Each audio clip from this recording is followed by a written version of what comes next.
Hello, and welcome to the If We Knew Then podcast. I'm Steven Sachs. And I'm Lori Sachs. And today we're joined by Eric Rubenstein and Kaethe Sigelko. Eric is an assistant professor in the Department of Epidemiology at Boston University. And Kaethe is one of his co-researchers who happens to have Down syndrome. I always say I love this conversation, but I do. The thing I love about this conversation is I don't even think we got to the topics of ableism and other things that we had on the table. Once meeting Kaethe and having this beautiful conversation, first as a parent, Kaethe is an example of everything they've told me my child would never do. Kaethe graduated from high school. She graduated from college. She was working and going to college at the same time. She's been employed since graduating from college and now lives independently with her roommate, Taylor, who we were able to meet as well. Kaethe also provided a beautiful insight into maybe some of the concerns and worries that have weighed heavy in my thoughts are really unnecessary. And it was just a beautiful experience and a wonderful conversation that we're so happy to get to share with you. And we're so thankful for Eric for introducing us to our new friend, Kaethe. So welcome, Eric and Kaethe. Hi, Eric. How you doing? Really well. Nice to see you again. Yeah, good to see you too. Were we supposed to give the link to anyone else, or do you? I sent it to her. She should be on. I'm just gonna follow up. Okay. Sure. And it's Kaethe. Kaethe, yep. How's your baby? This week she walked. She got it. She's walking as of this weekend. So very exciting. It's so fast. It went from 4 steps to 8 steps to walking across the room over the course of the weekend. It's Wow. And your job just got exponentially harder. that's what people say. But right now it's so fun. Oh, yeah. I'm sure it won't be once the danger starts really, once she gets a little more confidence. Oh, here we go. Here she is. I'm going to let her in now. Hi. Hey, Kaethe. Hi, Kaethe. Hi. Good to see you. I'm Steven. This is my wife, Lori. Hi. It's nice to meet you both. Nice to meet you. Thanks for joining us today. Of course. You guys do research together, correct, Eric? Because when we spoke last time, we had kind of tapped on the research that you're doing or that you were about to begin, I believe. Yeah, so Kaethe is on my research team, but we also go way back. So Kaethe was on my basketball team in 2019 when I was living in Madison, Wisconsin, and we've kept in touch, especially through the pandemic. And I was so thrilled to be able to get her on to do some research because she's brilliant, she's a great advocate, and she's got an amazing jump shot. Oh, thank you. Where do you live, Kaethe? I live here in Madison. Yeah, I live by Edgewood College. And that's where you went to college, right? Yes. What did you study at college? I studied public speaking.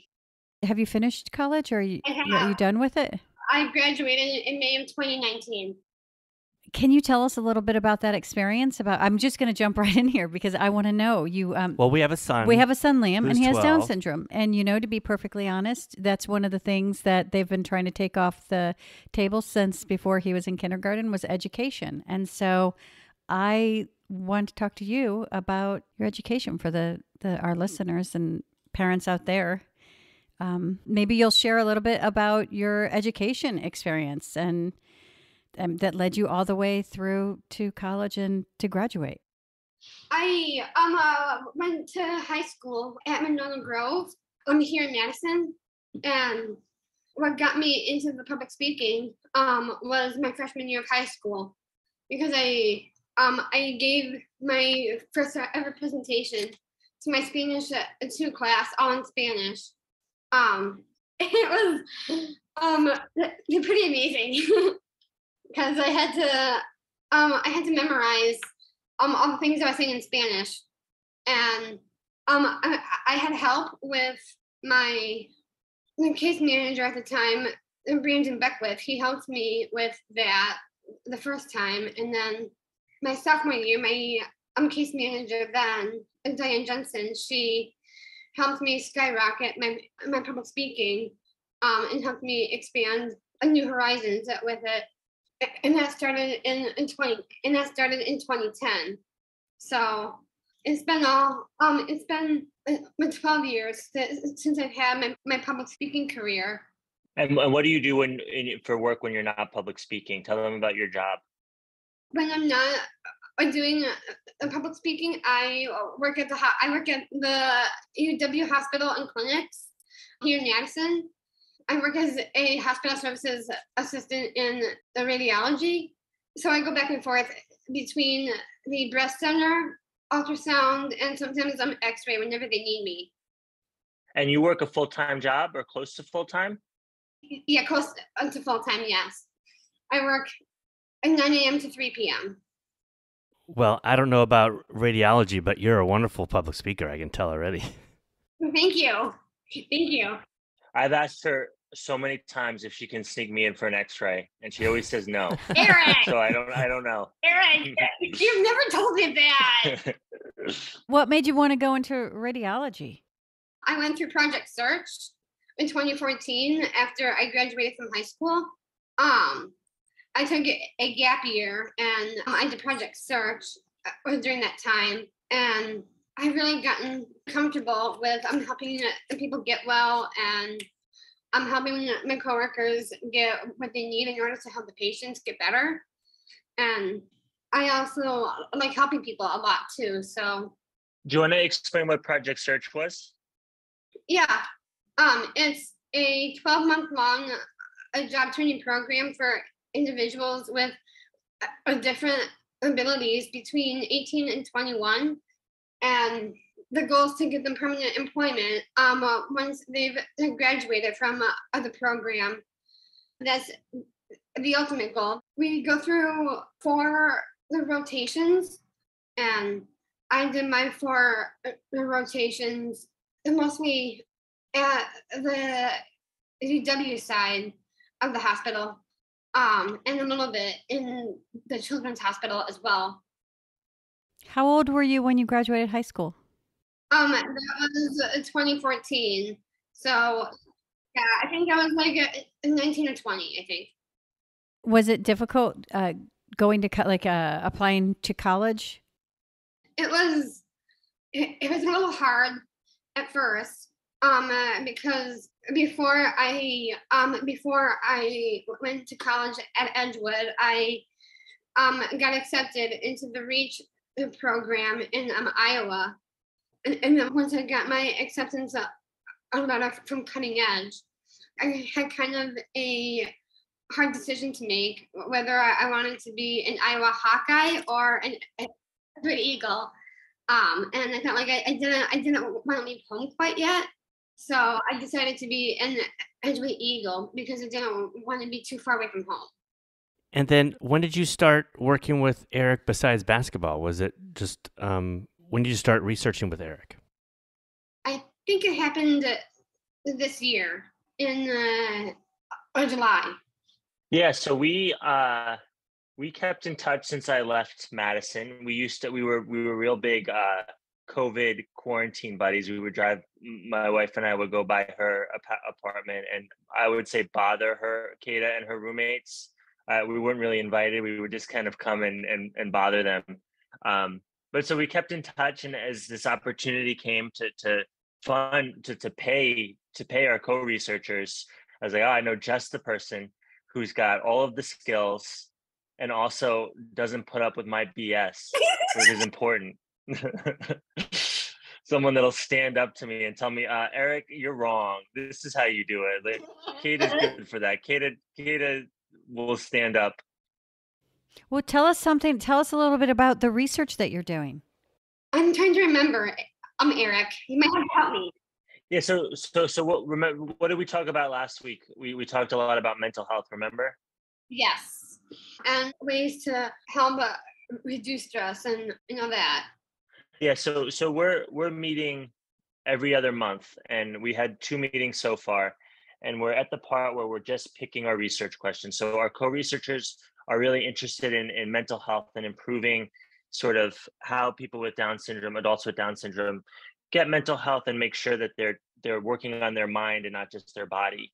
So starting in our next session, we're gonna come up with our questions. We're gonna make a survey. We're gonna do some data analysis. We have a lot of fun stuff coming, but we wanted to be sure that the co-researchers sort of decided what our project was.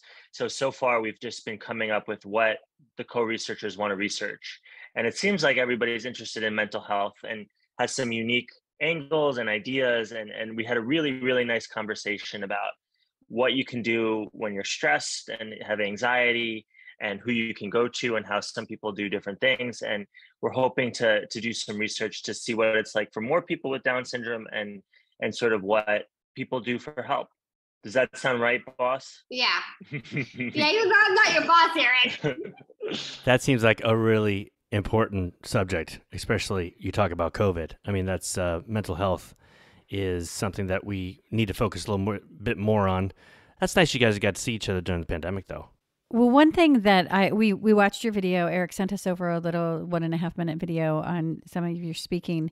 And one of the things that struck me is you were talking about making a choice, even if other people don't agree with you. Was that part of like self-advocacy? Yeah, it was. And one of the things, Eric, as well, and I don't know if you want to still talk about it today, along with the research, was talking about ableism. And one of the things that really struck me about that question is the fact that you have to say that. You know, people can disagree with me, and I don't have to validate why I can have my own opinion.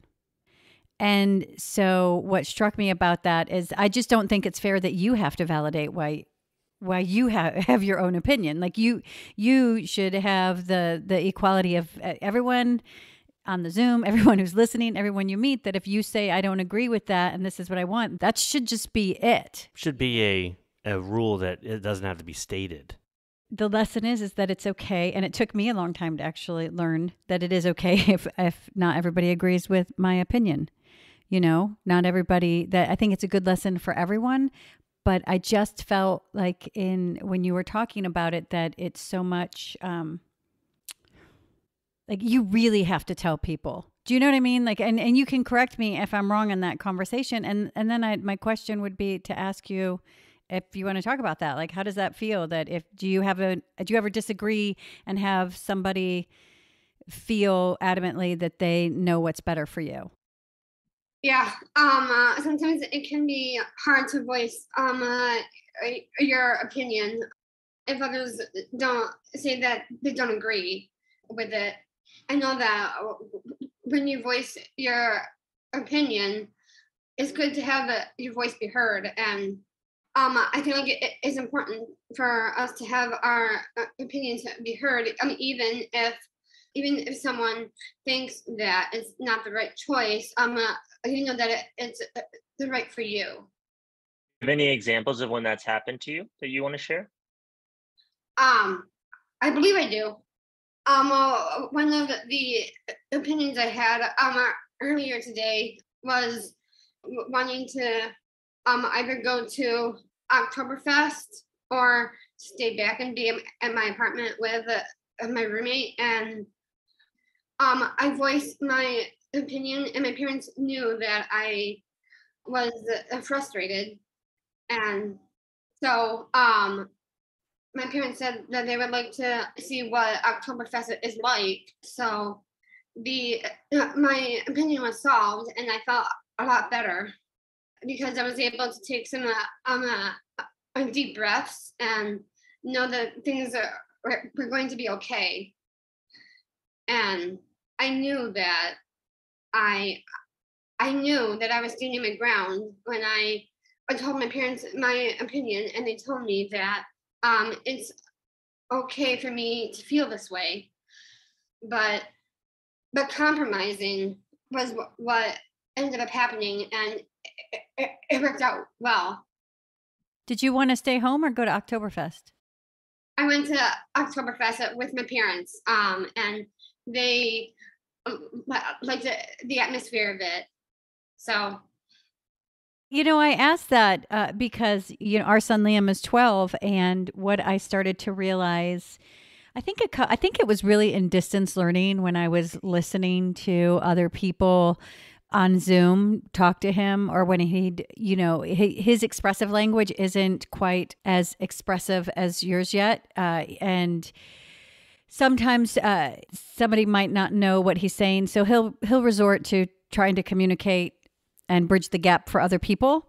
And what I realized was sometimes people would just assume they knew, and they would project maybe something else onto him, like, oh, he's just tired, or, project what they thought. One, what was best for him, and two, what he was actually, like, he didn't know what he was actually saying. And every time it would pan out that he knew exactly what he was doing. He was definitely saying what he wanted and what he wanted to do and how he felt, but not everybody would listen. And they had this way of just glossing over him. Like, I think people around him sometimes just have an agenda to want to go someplace. And one time I was just like, are we listening to Liam?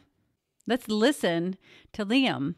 And that's why I wanted to ask you that question. What a lesson, though, to learn about compromise. Compromise is great. Oh, I mean, that's such a good thing, especially when you were talking about that you have roommates. And so, yeah, not everyone's going to have the same opinion, but we can all compromise, and that means we're listening to each other. Yeah. And one person can state their opinion and what they think, and the other can state their opinion on what they think.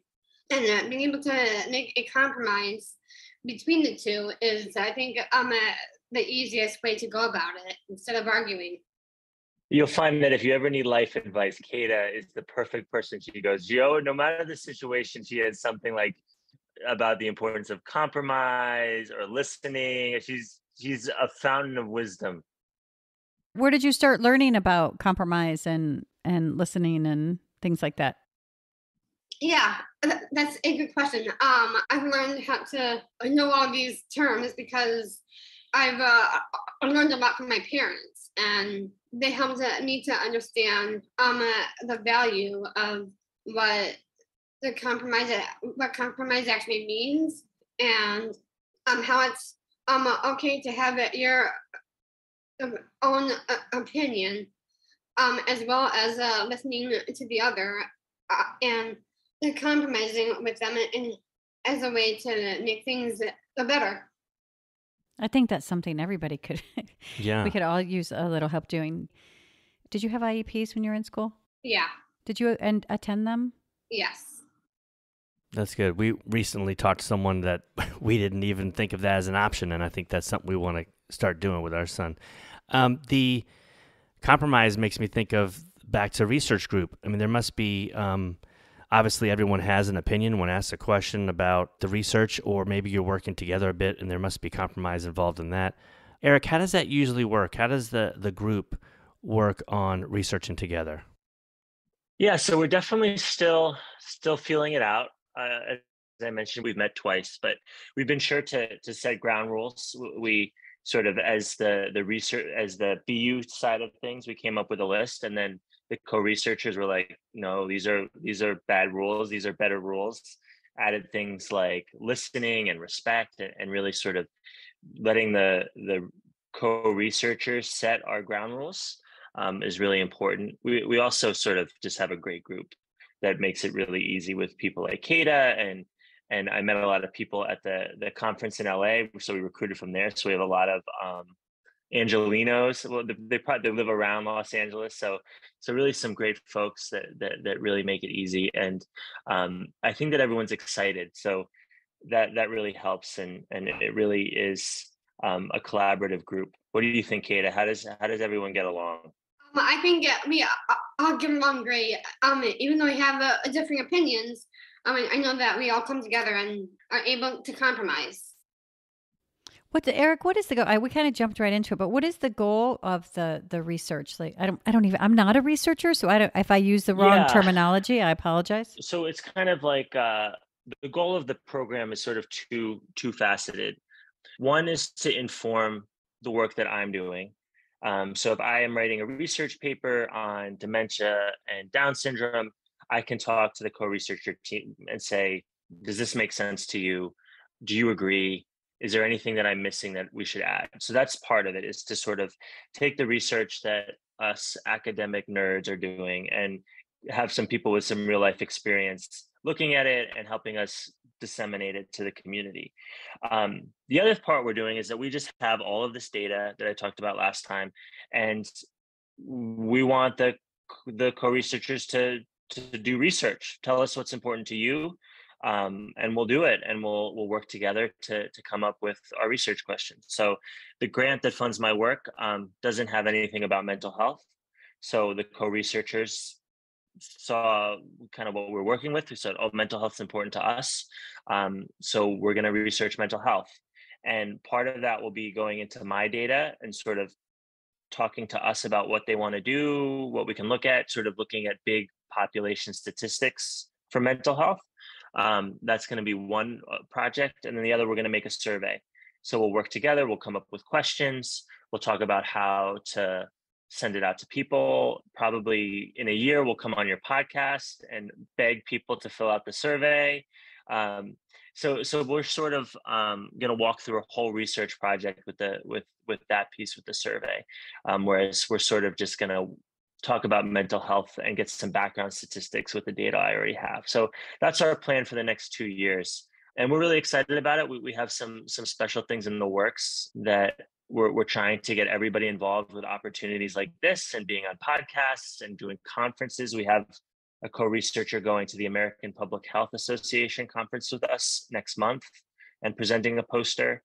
So really sort of both doing research and looking at it as sort of a potential career avenue and sort of seeing opportunities that being in the research field can do for you. That's so interesting because I don't know if it changes as you get older, but for our son, nobody ever talks about his mental health. Right. Like we went through all of COVID and distance learning, and there were all of these emails that came out about the return to school. And for the most part, the neurotypical populations return to school and their mental health and the impact that the pandemic had on them. But none of those rules applied to Liam, like to the point that they actually, took away his supports and his connection with outside people. And the impact on mental health was never even taken into consideration. It was a non-point. Right.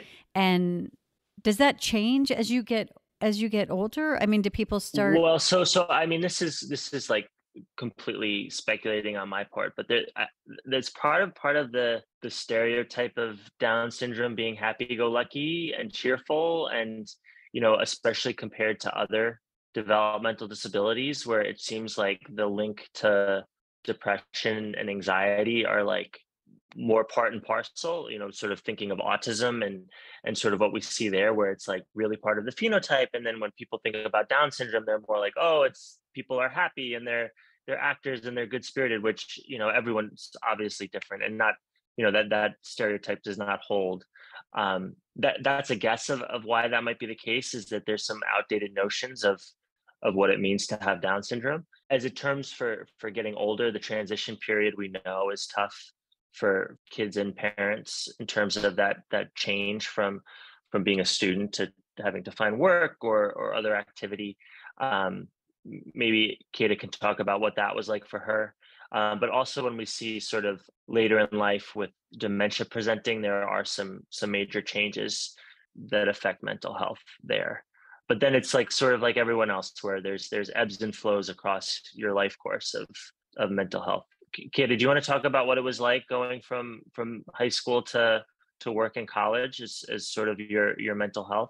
How were you able to stay calm and not get too stressed out and avoid anxiety and depression during those tough times? Yeah, I've been able to reduce my anxiety level and stress by doing things to keep me occupied, like coloring, putting a puzzle together, any of those kind of playing a game, reading my book, any of that helps me to not be anxious or stressed. What about moving out of your parents' house? How was that? It was a change, because I knew that once I got settled into my apartment, it took a little bit of time for me to go through that change after I moved all my stuff out of my parents' house. And yeah, it took a while, but as I got uncomfortable, I became less anxious and stressed.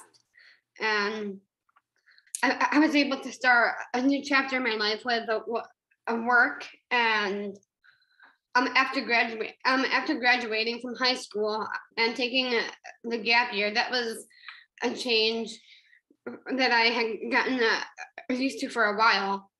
But I felt comfortable at the same time. We've talked to a lot of adults with Down syndrome. We've talked to a lot of parents too on this podcast about graduating from high school and that period of transition into a choice or opportunity to go to college or join the workforce or where you want to go. It's some place we had thought about the future but didn't realize that could be a really tough time. That may be a few years off for Liam, but really only maybe like 6 or 7 years away. Was that a difficult time for you, that right after high school, to decide what you want to do and what programs you can get in? And I know you took a gap year. That might have helped. Yeah, it did. It did. I had gotten comfortable after I started the gap year, and then once I finished, once I graduated from Project Search in 2015, I started my freshman year in college, and that was a change that was a little scary and confusing at first, but then I got comfortable, and I felt like I knew what I knew exactly what I was doing, and I felt comfortable with that. And I'm still working at the time when I was in college. So after I graduated from Project Search, I started working 10 days after I graduated. And I continued working throughout my 4 years of college. And now that I graduated, and 3 years ago, I feel comfortable where I am now. And I feel like I have made a living for myself since I've been working at the hospital for 7 years. And I recently had my work anniversary about a month and a half ago. So, Kate, I'm going to jump in here, and I want to put in a plug for something cool that happened in Massachusetts recently.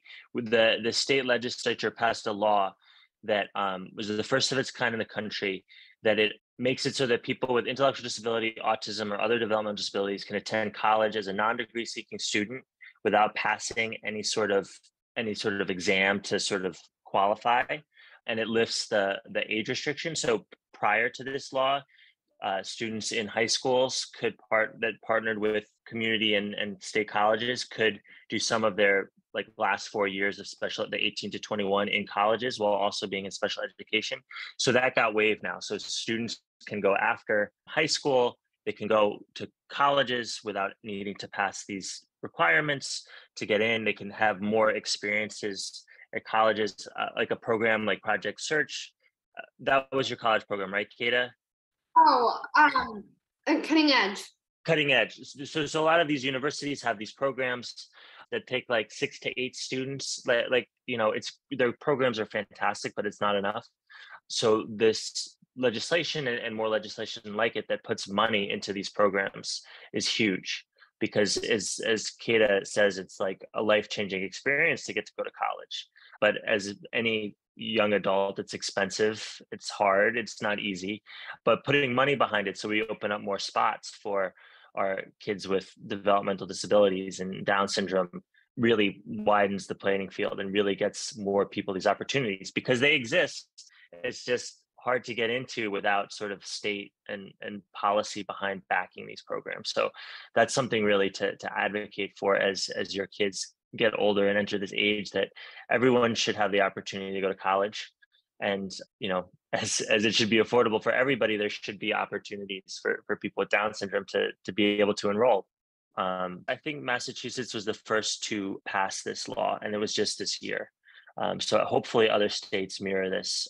Yeah, I'm confident that California can jump in there. I wanted to ask you, were the people at your college, were they welcoming? Yeah, they were. They're super nice, and I've gotten to make friends with the people I went to college with, and one of them so happens to be my current roommate, which I'm still very happy about.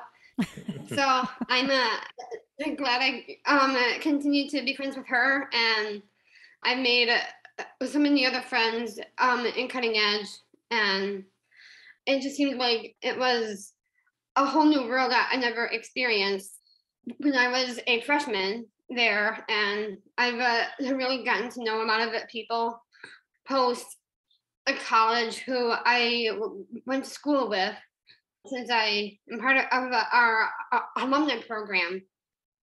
So in 2020, right before the pandemic, Kaethe, her roommates, and I, we would go to the coffee shop by their apartment and play cards before basketball practice. And it was like Kaethe was the mayor of that coffee shop. Everybody that walked in, Kaethe knew from college. It was like it was like probably like her dorm. Somehow everybody from college was in that coffee shop, and it was like coming up to say hi to Kaethe. I was like, Kaethe, how do you know all these people? So when you went to college, Is that your roommate next to you? Yes. Right. Sorry, I'm trying to be quiet while you're doing this. no, I'd Hi, like to say roommate. hi. Hello. Hi. Hello. This is my roommate Taylor. Hi, Taylor. Hi, Taylor. Thank you. Thank you. So you lived on your own when you went to college, or did you move out after college? I lived with a roommate all 4 years of college. My freshman year, I had 3, and then I had the same 3 again. My sophomore year, I had a new set of roommates. My junior year, and then I lived with 2 my senior year. And then after I graduated from college, I lived with 3, which included Taylor. And then I'm so glad that the change went down, and I'm living with only 1, Yeah, that's a Mhm. lot. because I feel like it's was so much more easier and 100% times more fun. Mhm. Roommates are hard, man. It's Well, so hard yeah, to so find you a good have roommate. to compromise, but you have to compromise less when you only have 1 roommate instead of Yeah. a couple. Yeah. Can I ask you, because you kind of Eric kind of touched on this for a brief moment.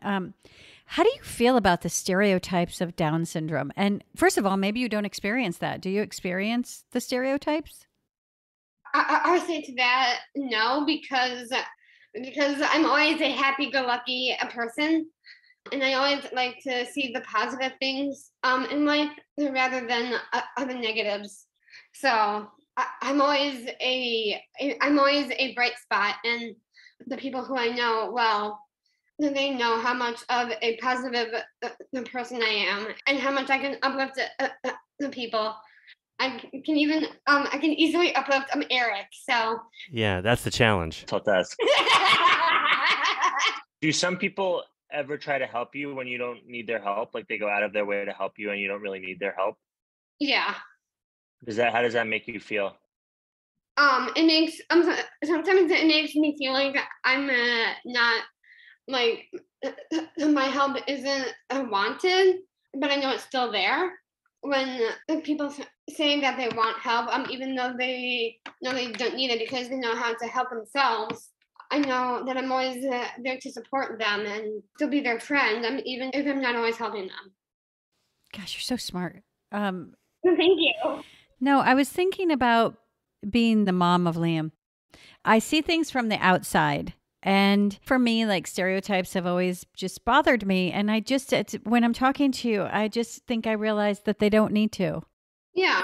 Like, I just think I realize that they don't really matter what other people Yeah, think. if you surround yourself with people that know you you, and- then who I think really I've cares about? I've literally just had that Yeah. epiphany when you were talking, is that the things that may have challenged me in the past, there's no reason for that particular one to even be on my radar, because it doesn't matter. And talking to you, you embrace the goodness that you bring so effortlessly that I would question why it matters that someone's happy as a stereotype, except coming from people who just strive to be happy.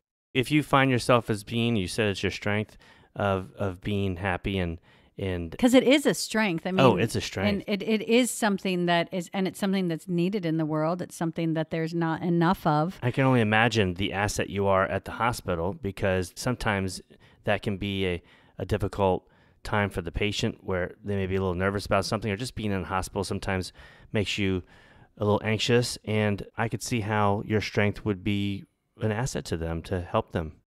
Yeah. Yeah, because if it makes them feel good, it makes me feel good. Has that always been the case? Have you always felt like that? Yeah. Yeah. I always like I'm helping people get better, but also I'm gonna let them do their own thing, and know that if they need help, but they can always they come and ask me. And if they don't need my help, I know that they're capable of doing some things themselves that they know how to do. And at the same time, whether they need help or want someone to talk to, I'm always there. Was it always easy for you to make friends? Like I'm thinking of Liam in middle school now. Was it like, can you think about middle school, and was it easy for you to make friends? Yeah, I did. I had a lot of friends in elementary school and in middle school and high school. And as I've made a lot of friends since when I still have a lot of friends now, even though we don't keep in touch quite as often. With the friends who I went to high school with, or the grades underneath.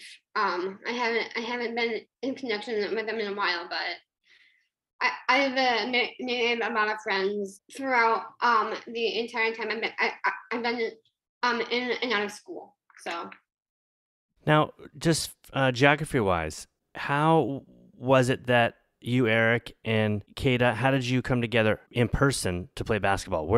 I'm trying to think in my mind, Madison, Wisconsin, you live there? and Massachusetts. Yeah, so I did my postdoc. So after you do your PhD, you spend all these years studying and working to get your PhD, and then you still don't get a real job. Then you have to do like an apprenticeship.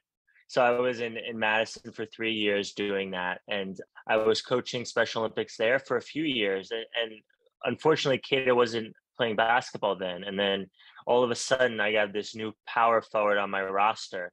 Say, oh, who's this Kaethe person? And it was like getting like Michael Jordan in the draft. It was and so that was I guess it was 2019 you were on my team, and then 2020, so probably 2 years or maybe 1 year, and then COVID happened, right? yeah. When did you start playing basketball? I started playing basketball when I was in fifth grade, and I've liked the sport ever since. You like watching basketball too? Oh yes, I've always liked watching the offense and defense, and especially because when I was on Eric's team, I knew that I needed to step up my game in both offense and defense. And I think that anytime I would be watching a basketball game, I would always be watching the offense and defense, and thinking how I'm able to accomplish that even if I haven't made a basketball shot. Yeah, that's a good lesson. Yeah. Sports is a great lesson for life, really. I mean, I think if your area of the country, Kaethe, and you talk about basketball, it's so rampant there, it's so popular there. And then Oktoberfest, that just seems like a really fun area that you live in. Yeah, it is. The area of Madison that I live in has a great atmosphere, filled with people who I know well, and I feel like I've gotten comfortable with making even more friends at my parish, and sometimes I'll see friends who work at the hospital as well. And there are some who I went to high school with who work there. Kaethe, I'm curious, who cooks in the house? Do you share those duties? Yeah, we do. Yeah. What do you like to cook? What's your favorite food to cook? I make a lot of frozen meals, but there are times where I will make a meal. When did you learn to cook? I was actually in culinary class my senior year of high school, and that's what got me into cooking for myself. And to answer your previous question, I like to make a mac and cheese.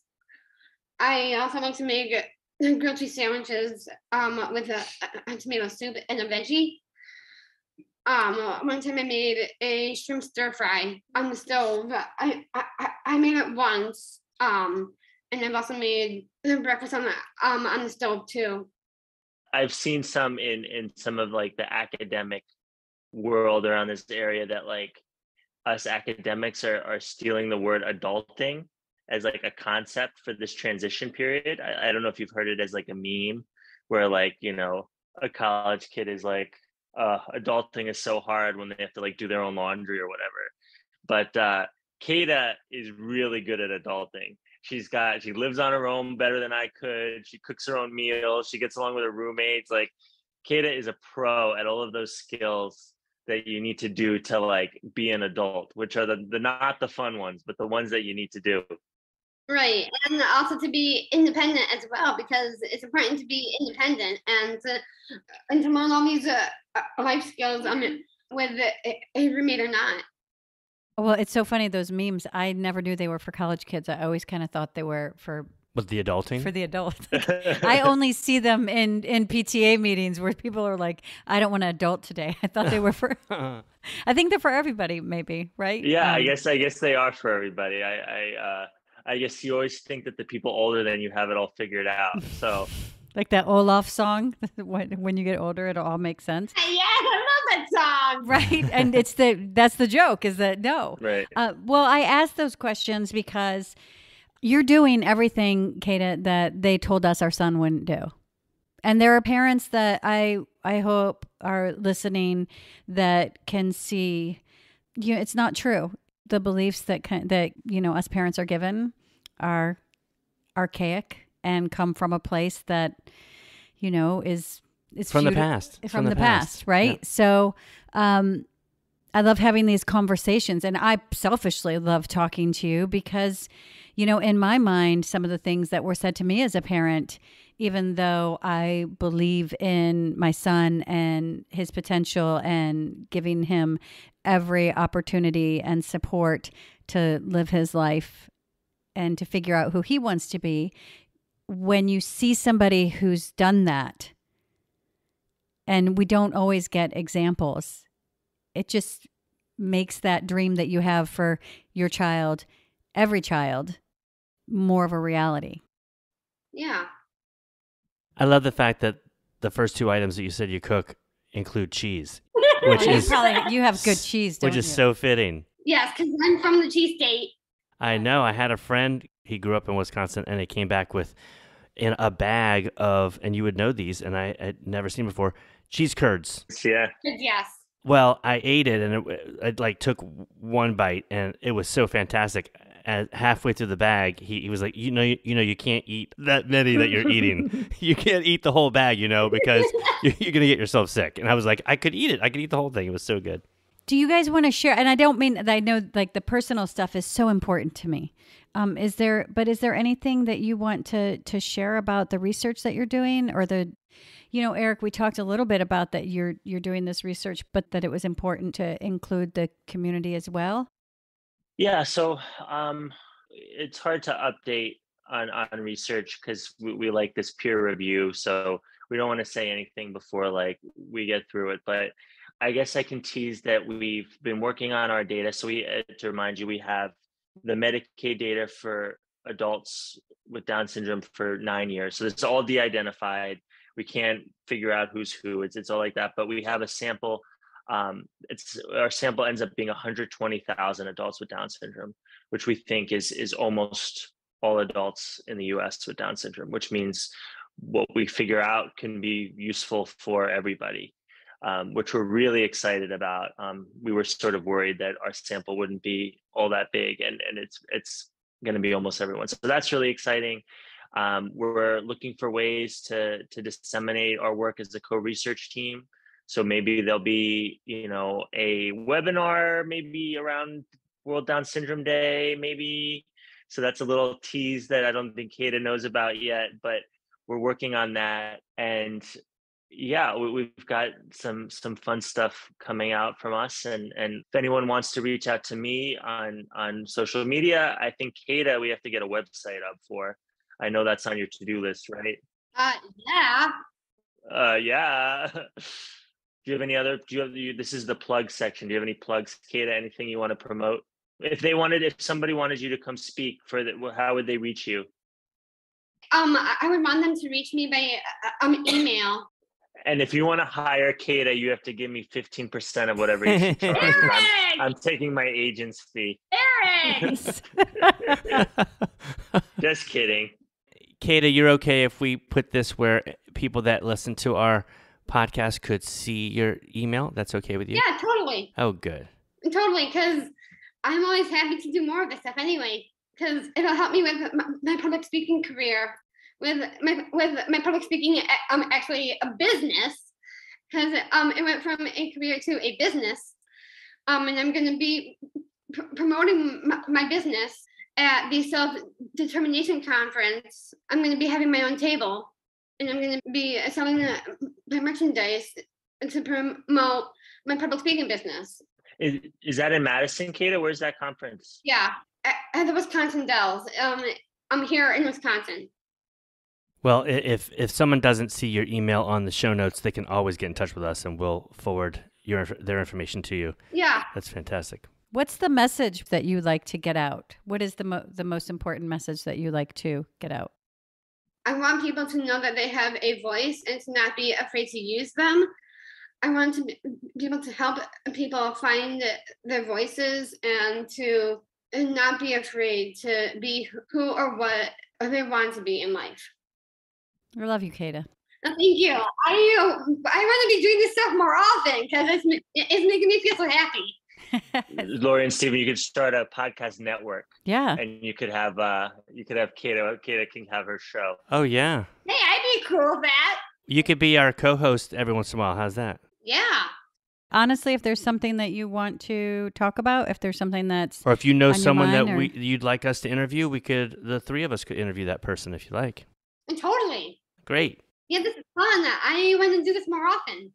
Well, please tell everyone and all the co-researchers hello. I did get a screenshot of you guys on your first one Eric sent to us, and we saw that Kaylee from Southern California is there. Yes. We had met her through the Disability Film Challenge a few times and saw her at the T21 conference in Long Beach, too. That's where we met her. She's fantastic, too. So I'm glad that you guys are all together. Yeah. Oh, yeah. Is there anything else? I know, Eric, you have a baby and you guys are so much later than we are, but is there anything else that you want to talk about as far as research or? You think we covered everything, Eric? We covered a lot tonight. If anything comes up, I'll come back. Or you could just invite Kaethe back and I'll get cut out of this arrangement. No! You know you're invited back, Eric, anytime. Come on. But I want to have that conversation. I think the next conversation that we have, I'd love to talk about ableism. I appreciate you guys doing work on mental health because, for Liam, my experience is because, people always just assume that he's happy and good, that it gets overlooked a lot. And, even just the emotions of, and this has been a most recent experience where Liam got mad. He got upset. And it was called everything but that he was upset. Like no one thought that he was really upset. They were trying to figure out what it was. And I was like, right. You just moved this person away from him. That's his friend. And so I think it's important that becomes a part of the dialogue, that equanimity, right. That we're all 100% whole. Right, and he is or he's about to be a teenage boy. So who knows what's going up in that head, right? Yes. Like just you can't sort of sleep on it because it's important to the tough time for kids and and that was one of the things that I brought up. I was like, he's 12, he's a boy, he's going through puberty, so let's look at the whole situation here. And so I love what you're doing. Well, Eric, Kaethe, Taylor, we appreciate Thanks you guys. Thanks for giving us your Sunday night. Yeah, it was a pleasure to talk to you as always. Thank you. I want to be doing these podcasts more often because they're fun. Well, let's do that. Thank you. All right. Thanks, guys. Thank you. Good night. Please follow us on Twitter at If We Knew Then Pod, and you can drop us a line on our Facebook page at If We Knew Then Pod, or visit our website, ifweknewthen.com, to send us an email with questions and comments. And you can join our mailing list there and get alerts of future podcast episodes. All these links will be added to this episode's show notes. Thank you again, and we look forward to you joining us on the next episode of If We Knew Then.